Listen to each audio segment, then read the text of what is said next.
Mam też takie poczucie, że ja nie opłakałam mojej rodziny. Ja nie mam łez.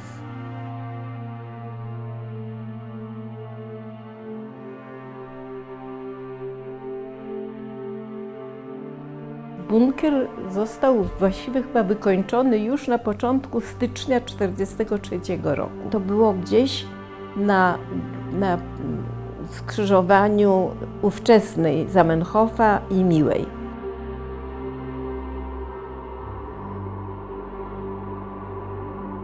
Żyłam w jakichś marzeniach, na przykład gdzie wyobrażałam sobie, że mam chleb, że gryzę ten chleb i smakuję go.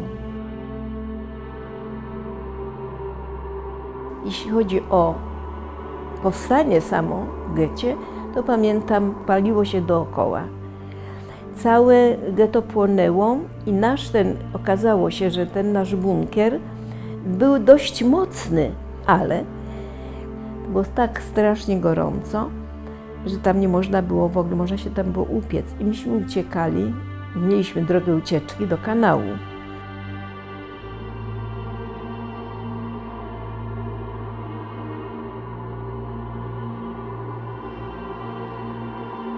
W kanale było chłodno. Mimo że się dookoła paliło, to jednak było pod ziemią, tam nie dochodziły płomienie i tam było chłodno. No ale, i dzisiaj mówię o tych nieczystościach, które przepływały, o szczurach, od czasu do czasu nawet zwłoki ludzkie. To Niemcy zorientowani, że to jest droga ucieczki, zaczęli rzucać bomby gazowe. Więc myśmy uciekali z powrotem z tego zagazowanego kanału do tego gorącego bunkra. Myśmy trwali właściwie, to było straszne. Był punkt kontaktowy, nie wiem gdzie on był. I tam była taka umowa była, że podawano kartkę, tam był dozorca, który przechodził o ściśle określonej godzinie, zabierał i były komunikaty, można się było porozumiewać. Podaliśmy kartkę, że bunkier spalony, że nie możemy wrócić, że czekamy na pomoc. Nie umiem powiedzieć, jak długo siedzieliśmy tam, czekając na pomoc. Dostaliśmy wiadomość, że dziś w nocy po was przyjdziemy. No i przyszli rzeczywiście, to była grupa uzbrojonych mężczyzn. Chcą podnieść właz, właz jest zalutowany, nie można go podnieść. No i grodza, oni mówią, idźcie do następnego włazu, tylko szybko. No i wtedy tragedia największa, powiedziałabym, z moich wspomnień, moich przeżyć. Moi rodzice nie mieli sił wstać.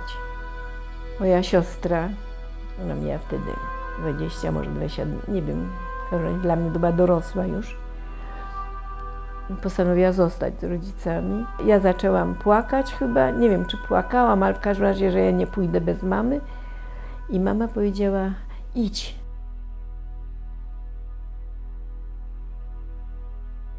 Traktuję to jako testament mojej mamy, masz iść.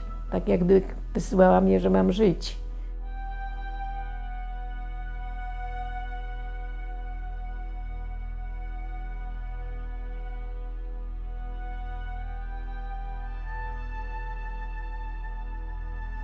Wszyscy zginęli w różnym okresie wojny, nie przeżyli, nie mają grobów, nie mają miejsca spoczynku.